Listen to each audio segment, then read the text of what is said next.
Taylor doesn't just make albums, she builds eras people live inside. Here's the psychology behind the phenomenon. Taylor Swift has spent 2 decades turning personal reinvention into one of modern pop's most powerful engines. She's achieved historic chart domination with 13 Billboard Hot 100 #1 songs spanning country, pop, indie, and cinematic storytelling. This video pulls interviews, lyrics, tour footage, and cultural analysis together to show the strategy behind the myth of Taylor Swift's eras.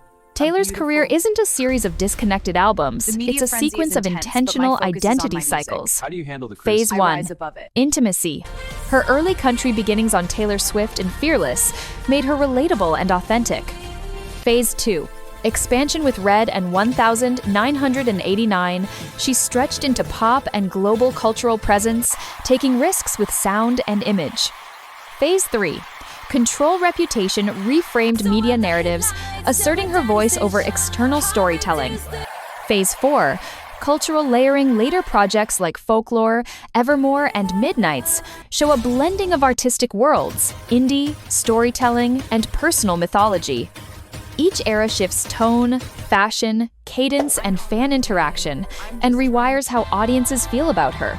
Why does this pattern work? Because it pairs continuity with novelty. Fans get a stable hero, a songwriter with emotional honesty, while craving the next shift in aesthetic and sound. Psychologists describe this blend as the optimal mix for emotional investment, safety, and surprise. Swift herself has touched on this in interviews, describing how each project feels like stepping into a different chapter of life. This narrative framing turns listeners into participants. They don't just hear the album, they inhabit its world, decode its symbols, and share its meaning. Eras are more than musical shifts, they're monetizable worlds. Each album era has spawned collector editions, merchandise drops, visual codes, and rituals. The Eras Tour itself became a cultural and economic phenomenon, one of the highest-grossing tours ever, with legions of fans embracing the visual and emotional language of each era. Marketing analysts note that her team doesn't treat fans as consumers, they treat them as co-narrators. Easter eggs, cryptic track lists, and thematic visuals turn every release into a participatory event. If you want to study modern stardom, study Taylor Swift because she weaponized narrative empathy. She turned her personal evolution into a cultural structure fans willingly join and revisit.